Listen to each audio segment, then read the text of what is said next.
Buenas noches, bienvenidos al banquillo. Les saludamos a través de TSI, hoy con una entrega especial que nos permitirá conocer de la cultura, la educación y los grandes retos que tiene la educación a nivel de América Latina y los éxitos que ha obtenido un país hermano, Colombia. Nos acompaña el doctor Juan Luis Mejía Arango, rector de la Escuela de Administración, Finanzas e Instituto Tecnológico. Y lo mencionamos todo porque hay una bonita historia detrás de este nombre que ya es marca educativa en Medellín. Doctor, bienvenido a Honduras. Muchas gracias, muchas gracias. Muy feliz de estar de nuevo en este país donde nos tratan con tanto cariño y con tanta amistad.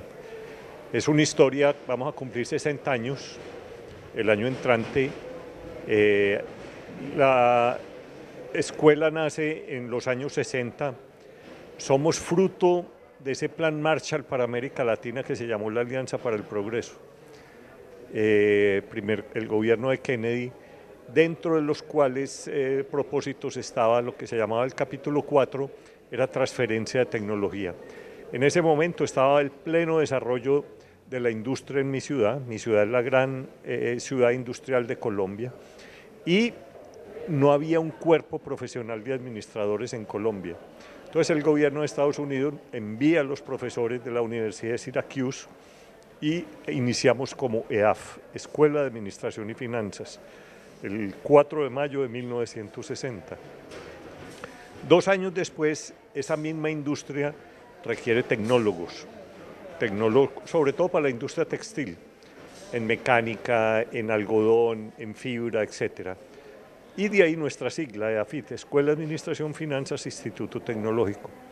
Sin embargo, a fines de los años 70, decidimos que no era conveniente tener 2 tipos de formación profesionalizante y tecnológica. Se suprime el Instituto Tecnológico y más bien damos el salto hacia universidad. Universidad es universalidad. Y se incorporan a partir de entonces nuevas áreas del conocimiento. Y desde entonces estamos en esa construcción de una idea de universidad. ¿Con qué frecuencia están revisando ahora mismo estos planes de estudio y los cambios que el mundo a diario está exigiendo para no irse quedando rezagado y enfrentar los problemas de educación que de pronto se vuelven comunes en algunos países de la región, doctor Mejía? Qué buena observación esa. Nuestro último plan, nosotros hacíamos coincidir nuestros planes de desarrollo con los periodos que nos daban de acreditación institucional. Entonces, en Colombia existe un Consejo Nacional de Acreditación de Alta Calidad, nos sometemos voluntariamente a ello y nos dan un tiempo de acreditación. La última acreditación nos la dieron por 8 años. Entonces tuvimos un plan de desarrollo del año 2012 al año 2018. El año pasado nos revisamos y un solo dato que afirma o que consolida lo que tú estás diciendo. Cuando estábamos revisando nuestro plan, imagínate que cuando fabricamos el anterior plan ayer no existían las redes sociales. Entonces, ¿cómo pensar hoy la educación sin estos nuevos, lo que se nos vino? Es que lo que estamos viviendo es muy apasionante, pero también un gran interrogante. Entonces, en este momento, Rosendo, estamos haciendo planes más cortos, tenemos una mira al 2030. Escuchaba una frase de un catalán que llevamos esta semana a la universidad que decía: el que no está pensando a 10 años no existirá dentro de 5 años. Y entonces nuestra meta, y muy armónico pues con los ODS, con los Objetivos de Desarrollo Sostenible, tenemos una visión al 2030, pero vamos a hacer planes mucho más cortos de 5 años. Esta revolución, doctor Mejía Arango, si la podemos llamar así, debe pensarse a nivel de la región en cambios de carreras, en modificar profesiones. Incluso aquí en Honduras hay quienes han pensado que hay que suprimir ciertas carreras porque ya hay muchos profesionales de la misma. ¿Se debe pensar en función de eso o más bien en poner agregados que les den mayor fortaleza? Sí, a ver, hay de todo, Rosendo. Hay unas carreras que van a desaparecer. Te pongo una carrera que era muy demandada hace un tiempo en mi ciudad, que era bacteriología. Hoy eso lo hace una máquina. Esa profesión hoy se ha tenido que convertir en otra, la misma bibliotecología. Hoy cuando uno va a las universidades norteamericanas, el libro ya no está clasificado por el Dewey y por el 00, sino por el tamaño del libro, y un robot lo busca donde esté. Entonces, la bibliotecología se está convirtiendo en ciencias de la información, pero todas las carreras tendrán que replantearse, porque es que el gran reto que tenemos en la educación, Rosendo, es estamos educando para el pasado, para tiempos que ya no son. Estos jóvenes que entraron este semestre a la universidad van a trabajar en empresas que no existen todavía, resolviendo problemas que no nos hemos formulado todavía. Entonces lo que tenemos que hacer es entregar en la educación las herramientas para una formación permanente en la vida. Hoy el que termina de estudiar lo dejó el bus de la historia. Entonces hay que dotar de nuevos contenidos, hay que dotar de nuevas pedagogías. El gran tránsito, hasta hace poco el énfasis estaba en la enseñanza, hoy está en el aprendizaje. ¿Cómo aprendes? ¿Cuáles son tus ritmos de aprendizaje? ¿Cuáles son tus métodos de aprendizaje? Y vendrán nuevas carreras híbridas, Rosendo. Vendrán, por ejemplo, mecatrónica, la conjunción entre mecánica y robótica, biotecnología, diseño interactivo. Entonces vendrán híbridos, entonces hay de todo, Rosendo. Usted es profesional del derecho con éxito y con un híbrido. Podemos hablar de eso porque es un hombre ligado a la cultura y a una enseñanza con el agregado de la tecnología.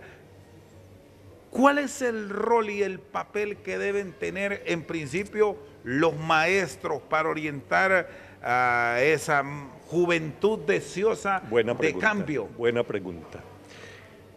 Yo lo defino, al maestro hoy es el aprendiz del siglo XXI. El maestro perdió el monopolio de la información y el conocimiento que poseía. Hasta hace poco el maestro, incluso había un lugar encima del aula. El hombre del podium, viendo hacia abajo. Claro. Una de las grandes transformaciones de la universidad hace unos años fue que mandé quitar todos los podios. Incluso ahora, estas personas que están estudiando mobiliario educativo, lo que pretenden es que el maestro y el estudiante estén a la misma altura de los ojos. Por eso las mesas ahora son más altas, para tener un sentido de igualdad. Entonces, ese podio en donde estaba ya no existe, porque además el estudiante te está confrontando permanentemente. Uno cree que es que están chateando, no, están confrontando que lo que uno dice sí es real y si está actualizado o no. Entonces, el papel del maestro hoy es más un coach, un acompañante, un inspirador en la aventura del conocimiento. Yo creo que el gran papel que tenemos los maestros es eso.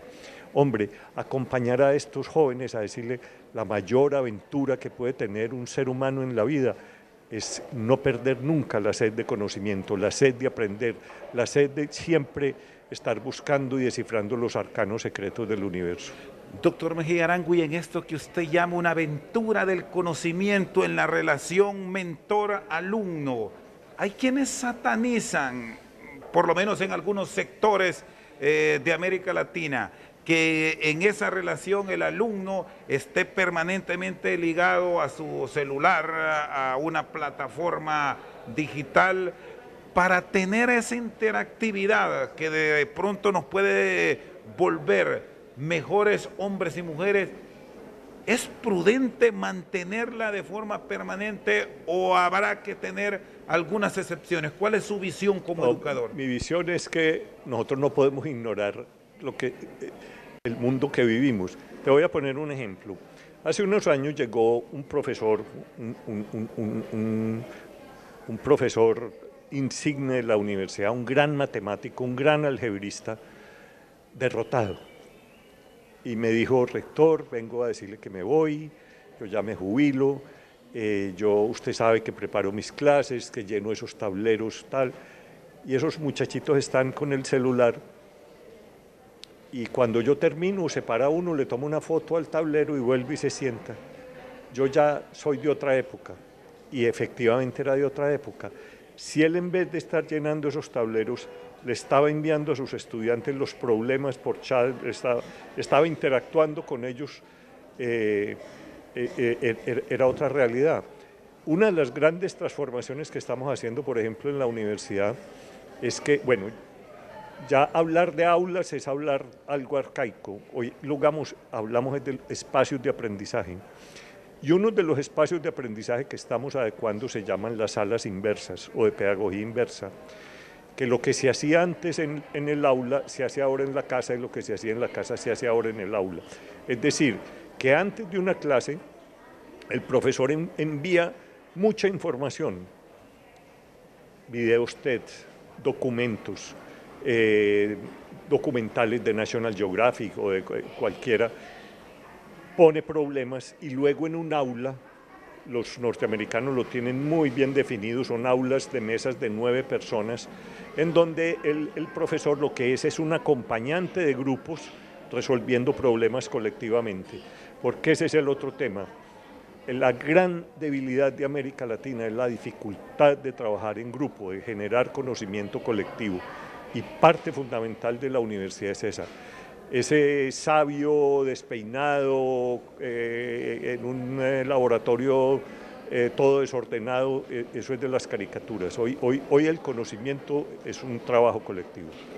Esta educación moderna que incluye la tecnología aplicada a América Latina, viendo el ejemplo de Estados Unidos y muchas otras naciones que se han desarrollado en los últimos 50 años en base a educación, podemos encontrar esos ejemplos, doctor, en los tigres asiáticos, a sabiendas de las dificultades económicas de nuestros países. ¿Son aplicables para la educación pública?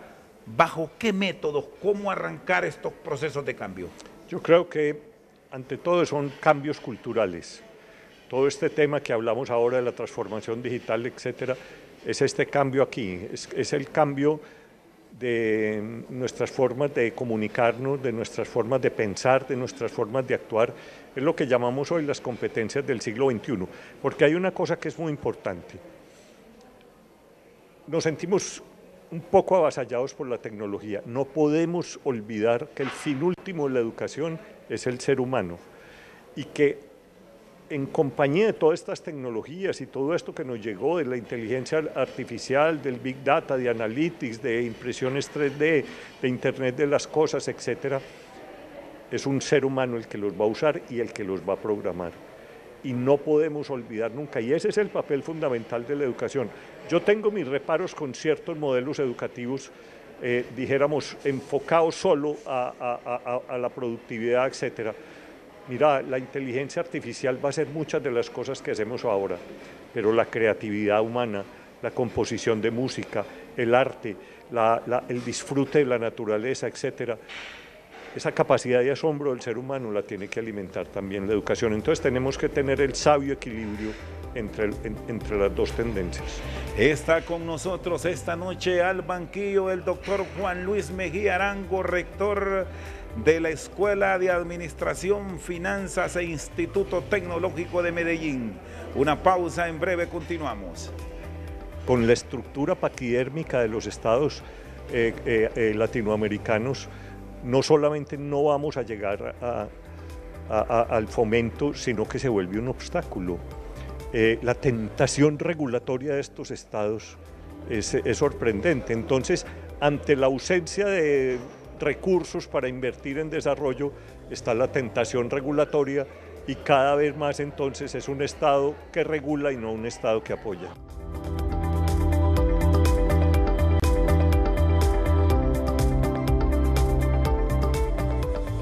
Continuamos esta noche al banquillo con el doctor Juan Luis Mejía Arango. Bueno, ya ha sido frecuente este año en Honduras, doctor. Por fortuna, hemos entablado una relación de amistad con Zamorano, lo que nos llena de orgullo, de satisfacción, y creemos que hay muchas posibilidades de trabajar conjuntamente entre la escuela emblema de agricultura en América Latina. En América Latina decir agricultura es decir Zamorano. Y para una universidad como la nuestra, que está incursionando por primera vez en los temas del agro, poder tener la compañía en nuestro desarrollo pues, de una institución emblemática como Zamorano para nosotros es un orgullo. Bueno, en su participación en estos días en nuestro país, ha hablado en el Congreso sobre creación, emprendedurismo. ¿Cómo ha encontrado a ese innovador a nivel de Honduras? Ve, no tengo elementos de juicio para dar un concepto. Lo que pienso es esto, y era un poco lo que yo explicaba. Y yo enmarcaba el papel hoy de la universidad sobre... Cada universidad tiene un contexto, cada universidad está inmersa en un contexto al que se debe. Y por eso mi charla estuvo más enmarcada hacia cómo una ciudad como la mía de Medellín, que vivió los peores momentos, recuerda que en el año 91 fue la ciudad con mayores homicidios en la historia, 390 y pico homicidios por 100.000 habitantes. Es que tocamos fondo. Y cómo esa ciudad hoy es una ciudad que ha sido escogida por el Foro Económico Mundial como la plataforma de la industria 4.0 en América Latina. Entonces, ¿qué papel ha jugado la universidad? ¿Qué papel ha jugado la sociedad? ¿Y cuál es el papel hoy de la universidad? Que no es solamente en el campo de la formación. Obviamente es uno de nuestros focos. Yo les explicaba que históricamente la universidad tiene como 3 momentos. Hay una universidad que transmite conocimiento, que es la receptora del saber acumulado por la humanidad a través de su historia y la transmite a las nuevas generaciones. Hay otra universidad, que es la Universidad Alemana de Humboldt, que es la universidad que dice, no solamente transmitimos conocimiento, sino que generamos conocimiento a través de la investigación. Y ahora hay una tercera, que es en la etapa en que estamos, en donde decimos, no solamente generamos conocimiento, sino cómo lo transferimos a la sociedad para que ese conocimiento redunde en beneficio del bienestar de la sociedad a la que nos debemos. ¿Cómo fue la reinvención para cambiarle la mente al ciudadano de Medellín y alcanzar estos niveles de desarrollo que hoy los pone como ejemplo, doctor, para tener esa réplica aquí en Honduras? Porque si revisamos, tenemos la misma cultura, las mismas costumbres, idioma. ¿Qué falta para tener esas transformaciones que alcanzaron? Sí, mira, yo, a pesar de que hablamos un mismo idioma, tenemos una misma cultura, pero son realidades, dijéramos, locales. ¿Qué pasó en Medellín? En Medellín tocamos fondo. En la década de los 90 realmente era la desazón suprema. Las personas no podían salir de noche, si a uno lo invitaban a una cena, era encaravanado. En esa época todavía no había celulares, entonces era llamando permanentemente. Uno salía algún integrante de la familia y uno se quedaba temblando, estallaban bombas por toda parte, los secuestros por toda parte. Y hubo como una conciencia, cuando las sociedades tocan fondo, hubo como una reacción social. Y esa reacción lleva a algo que es aparentemente muy simple, pero fundamental. Y es que las reformas o el cambio, no es el Estado el que cambia la sociedad, sino la sociedad la que cambia el Estado. Y entonces el empresariado, hay un empresariado que también tiene sus características. El empresariado de la ciudad no administra empresas familiares, sino sociedades anónimas. Eso te genera, dijéramos, una responsabilidad frente a lo público. La academia dice, bueno, ¿y cuál es mi papel aquí? ¿Qué culpa tengo yo en todo esto que se generó? ¿Qué profesional estamos formando? ¿La integridad en dónde quedó? La construcción de una ética civil que reemplazara una moral cristiana que se deshizo en los años 60, etcétera. Y entonces no participamos en la política, pero sí participamos en lo público. Es la construcción de lo público como un bien colectivo. Y afortunadamente eso llevó a unos gobiernos no partidistas, sino gobiernos cívicos, en donde el énfasis no está puesto en el lugar a donde provienen los votos, sino en las necesidades del índice de desarrollo humano de cada ciudad. Entonces eso ya es una gran transformación, y luego cómo cada uno de nosotros aporta, participa, y una cosa muy importante, que nos unimos en propósitos superiores. Entonces todas las 8 universidades grandes de la ciudad trabajamos conjuntamente. Es el tránsito de competidor a competidor, es decir, a cooperar y trabajar conjuntamente. Es decir, aquí estamos claros, doctor Mejía Arango, que un cambio no se ejecuta de un día para otro, ni tampoco se logra solo, que hay unidades que se deben mantener sólidas con el propósito. Sí, claro. Cuando hablamos de eso y planteamos educación a través de la superioridad, universidad, empresa privada y Estado, sí. ¿Cómo lograr ese entendimiento en tres sectores que normalmente no se hablan, no tienen las mismas ideas? Sí. Mira, eso es lo que se llama la triple hélice. A mí me parece que es incorrecto el término, es una hélice de 3 astas, pero ahora se le agrega otra que es la sociedad, que es la diana.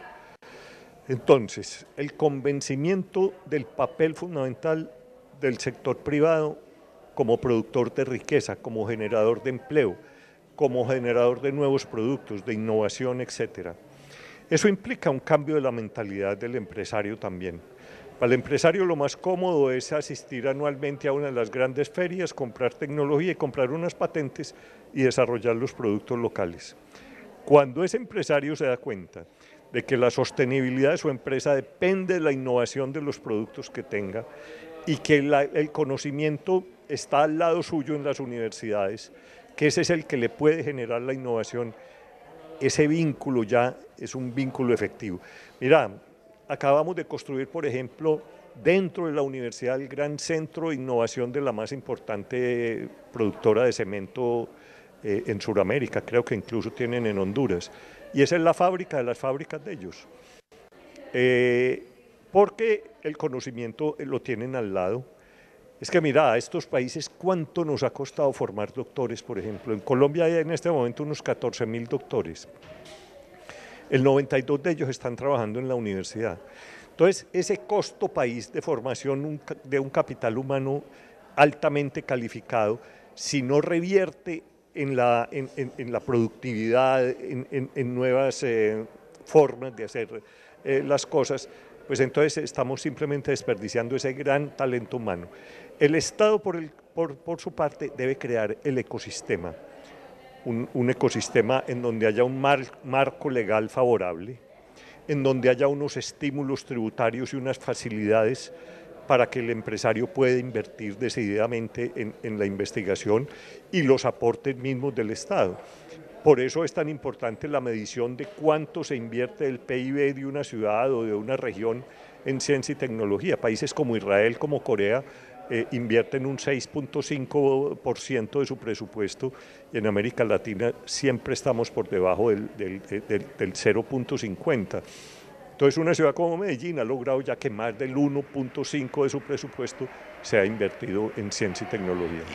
Y es difícil comprometer al Estado, doctor Mejía Arango, por aquello de ese ritmo que debe llevar frente a la iniciativa privada, que normalmente actúa mucho más rápido, y los estados en la región, no sé si pasa eso en Colombia, pero la costumbre es de tener muchas veces lentitud en ciertos procesos que atrasan ese ritmo que exigen las nuevas tendencias. A mí me impresiona mucho que hablamos tanto de innovación y de innovación en el sector privado, de innovación en la academia, pero nunca hablamos de la innovación en el sector público.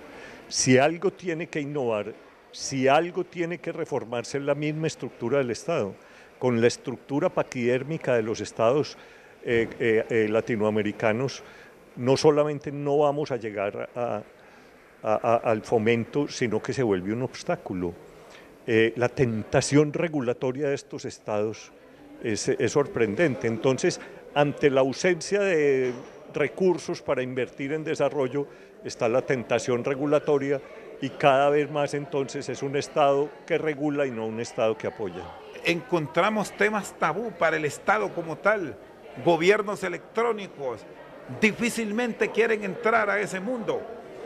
Pero lo que tenemos que hacer es facilitarle la vida al ciudadano. A mí me parece increíble, por ejemplo, que uno tenga que hacer una fila para pagar impuestos.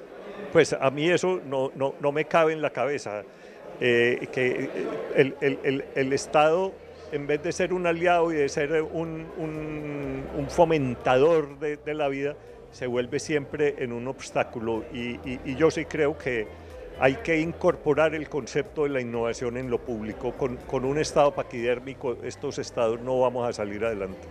Está con nosotros esta noche al banquillo el doctor Juan Luis Mejía Arango. Una pausa, en breve continuamos.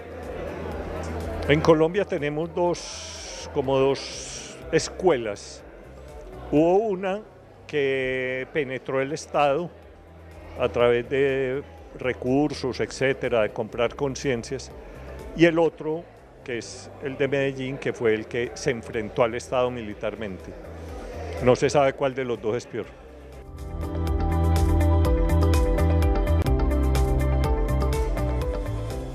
Sigue con nosotros esta noche al banquillo el doctor Juan Luis Mejía Arango, rector de la Escuela de Administración, Finanzas e Instituto Tecnológico de Medellín.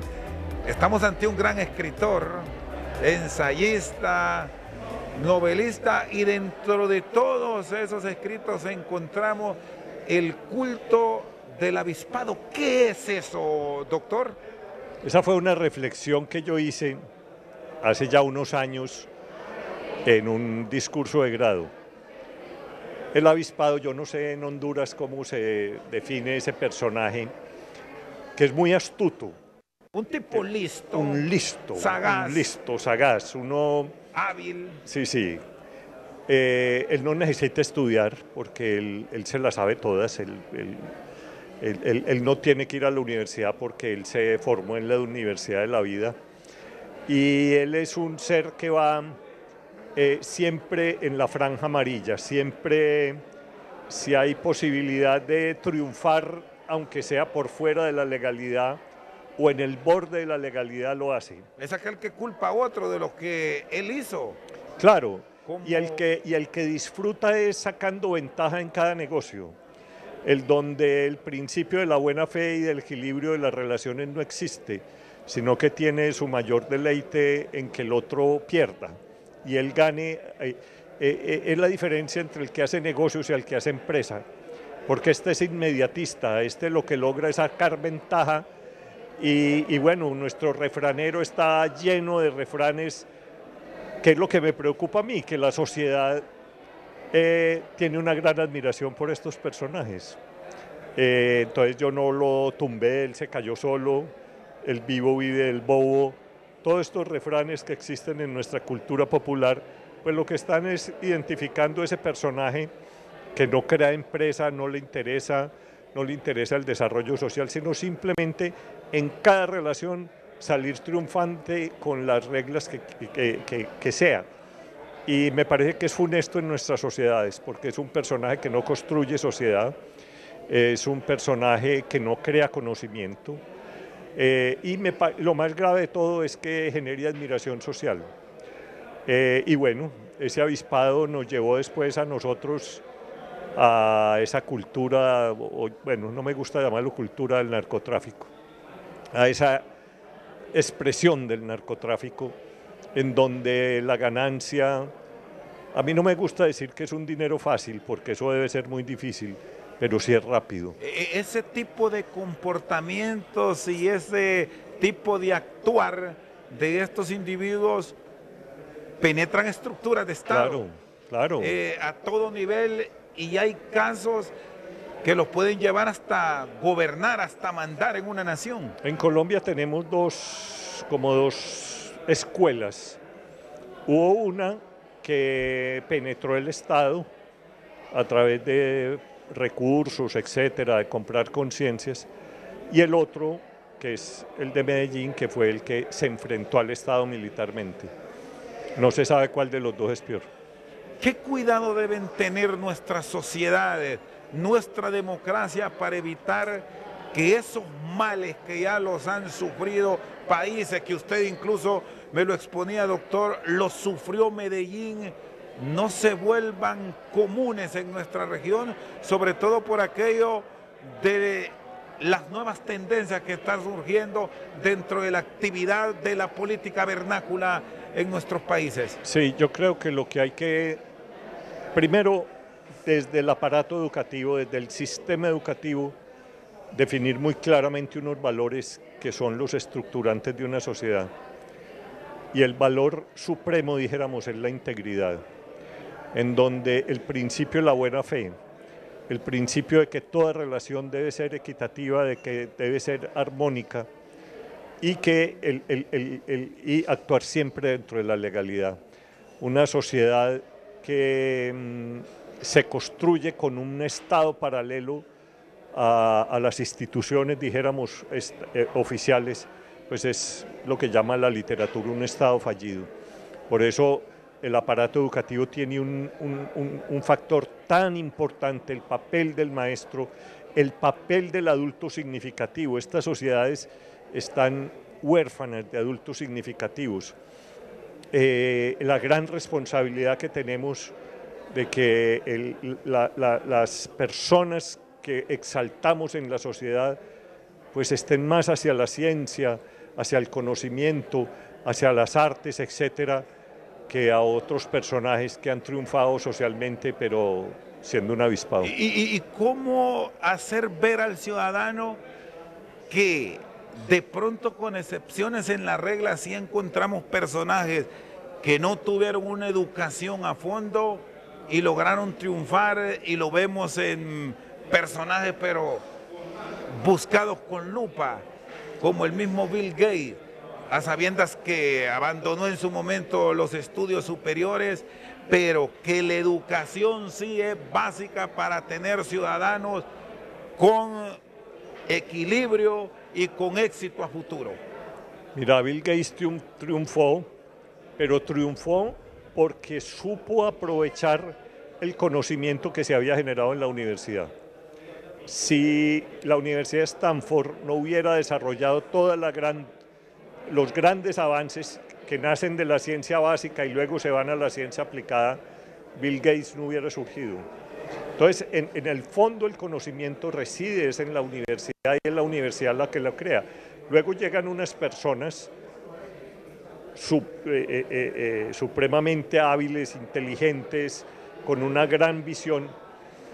En estos días me decía Orlando Ayala, el que fue hasta hace poco su vicepresidente para América Latina, y me decía, si no me traes un proyecto que se pueda replicar por 1 millón, no me lo traigas. Si no lo puedo escalar por 1 millón, no nos metamos en eso. Entonces, estas personas que tienen como una escala mayor, pero en el fondo todo su desarrollo es porque supo aprovechar un conocimiento y una tecnología que había surgido en las universidades. Y en el caso puntual de Honduras, con las revisiones que ha tenido en estos días, doctor Mejía Arango, ¿cómo aprovechar estas oportunidades que ya usted me lo mencionaba, que son incluso ejemplo para el centro educativo que usted rectora, que encontramos aquí cerca de donde estamos, en el Zamorano, para que se trasladen estos conocimientos de un ente exitoso a la educación superior de nuestro país, pero a la pública, que no solo se quede de pronto con el éxito que sí tiene la educación privada en la nación? Yo creo que ese es el gran proyecto de nación. El gran proyecto de nación es qué énfasis le das, pero no solamente a la educación superior, a toda la educación. Porque uno de los problemas que tenemos es que vemos la educación por segmentos, por silos, y entonces educación primaria está en un énfasis, la primaria en otra, el bachillerato en otra, luego nos quejamos en la universidad que vienen mal formados. Hay que tener una gran visión del sistema educativo y cuál es el papel que nos corresponde en cada una de las edades, y con una cosa muy importante ahora, que son todas las edades de la vida. Nosotros nos hemos redefinido como una universidad de todas las generaciones, porque es que antes pensábamos que el sistema educativo era solo para lo que llamaban la moratoria laboral los sociólogos.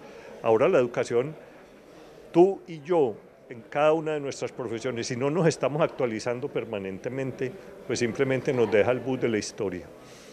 Y entonces el gran proyecto es el gran proyecto educativo. Y concretamente, mira, yo reflexiono mucho y pienso, el gran trabajo que nosotros tenemos que hacer es que nosotros no le envidiamos a nadie en talento.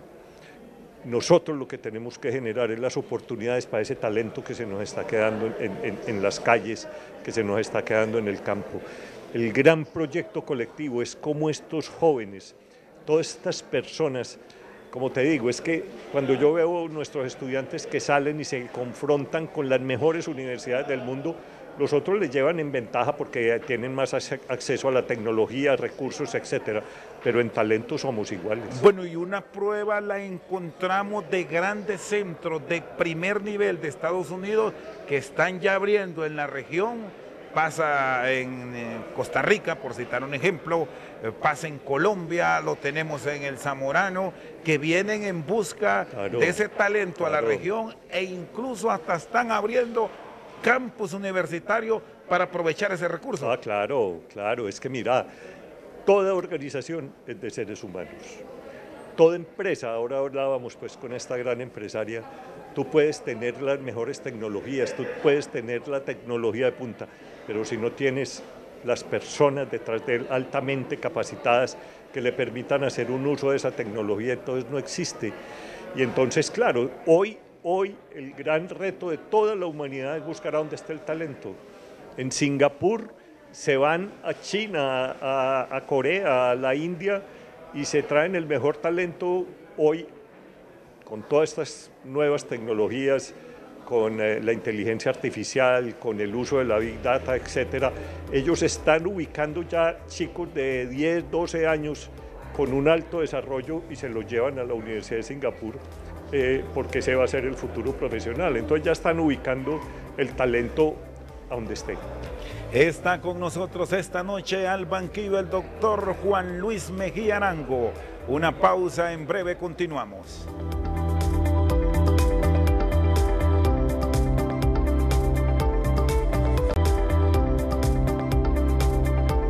Fue muy especial compartir con toda la audiencia cómo nace este sueño de mis abuelos, HRN, y poco a poco sigue con Manuel Villeda y José Rafael Ferrari, convirtiéndose en algo cada vez más importante y fue bonito. Y transmitimos esto a través de videos, hicimos un viaje por toda esta historia hasta llegar al presente y lo que viene en el futuro. Bueno, hablábamos del éxito a nivel de empresas. Observábamos la participación de la vicepresidenta ejecutiva de la Corporación Televicentro, la licenciada Ana María Villeda de Cafati, que justamente me destacaba el doctor Juan Luis Mejía Arango, de cómo se interactúa entre el talento y la tecnología para el éxito de empresas. Aquí lo vimos en CREAN 2019, sí. Hasta el nombre tiene gancho. A mí me gustó mucho, cuando me llegó la invitación, me encantó el nombre, CREAN. ¿Sabes por qué? Porque hay dos verbos que a mí me encantan, que se encuentran en ciertas conjugaciones, que son el verbo creer y el verbo crear.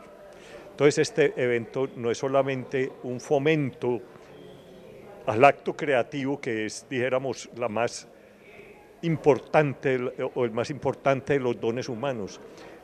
A nosotros nos diferenciamos de los otros seres porque tenemos la capacidad de crear, pero también se conjuga el verbo creer, es un acto de fe. Y es un acto de fe en los países, es un acto de fe en las sociedades. Y por eso me gustó tanto ese lema de CREAN, porque allí se conjugan el acto creativo, pero también un acto de fe en la sociedad y en el futuro. Y trayendo a nuestro escenario esa combinación de cultura y educación como buenas prácticas en Colombia, ¿qué recomendaciones nos da para que los hondureños también creamos? Mira, yo vivo muy preocupado porque las nuevas tendencias, los rankings, las mismas acreditaciones están empobreciendo la idea de universidad y la idea de educación, porque nos han volcado solo a la producción científica, a la producción tecnológica, y por eso nos miden. Entonces se ha descuidado la parte fundamental de la cultura. La universidad no puede dejar de ser un epicentro de cultura. El ser humano, cuando está inconforme con su realidad, recrea la realidad o la renueva. La recrea con el arte y la renueva con la ciencia y con la tecnología. De manera que esos dos elementos tienen que ir juntos siempre, porque si perdemos la dimensión cultural de la educación estamos empobreciendo terriblemente al ser humano. Y parte fundamental de nuestro quehacer es despertar todas las potencialidades que tiene el ser humano como creador y el ser humano como disfrutador de lo que hacen los grandes creadores. Entonces yo creo que tenemos que tener ese sabio equilibrio. En el tema de mejorar, de innovar, de atreverse por parte de nuestras sociedades, es fundamental el apoyo del Estado en lo económico. ¿Cómo llegar a ese convencimiento de respaldar plenamente la educación? Y no es que se oponga el ciudadano al desarrollo de la infraestructura, a la inversión en el tema seguridad y defensa, que es clave. Claro. Pero para que esa apuesta vaya a la educación, ¿cuál es la visión que debe tener el gobierno? Los gobiernos en general. Y hay dos cosas importantes, no solamente en términos de inversión, sino de calidad de la inversión. Hemos visto países que han invertido millones y millones de dólares y la aguja no se mueve, porque no hay una calidad en el gasto, no se hace un seguimiento, no se hace un control sobre el gasto. Entonces no es solamente el crecimiento, dijéramos, de ciertos puntos del PIB para la educación, sino cómo es efectivamente la inversión en eso. A veces incluso no es necesario a veces invertir tanto, sino eficazmente, que tenga coherencia, dijéramos, con las necesidades del entorno. Y lo más importante de esto, Rosendo, es la educación es la única forma de tener un futuro asegurado. Si nosotros estamos conformes con el statu quo, estos países no son viables. La única manera de transformarnos es transformar el ser humano a través de la educación, y eso tiene que ser la prioridad, no solamente del Estado, sino de la sociedad entera, porque esto no es un proyecto solo de Estado, sino es un proyecto de la sociedad entera, que la sociedad asuma como que la educación es el gran proyecto de la sociedad y de la nación. Doctor Mejía Arango, le agradezco, feliz noche, y a creer no solo en la juventud, que es buen punto, no solo asumir esos retos con los muchachos, sino con todo el colectivo, desde la educación parvular hasta el adulto, claro. Así como el Colegio Horizontes. Así como el Colegio Horizontes. Muchas gracias, José. Muchas gracias. Esta noche con nosotros al banquillo el rector de la Escuela de Administración y Finanzas e Instituto Tecnológico de Medellín, Juan Luis Mejía Arango. Por su sintonía, muchas gracias.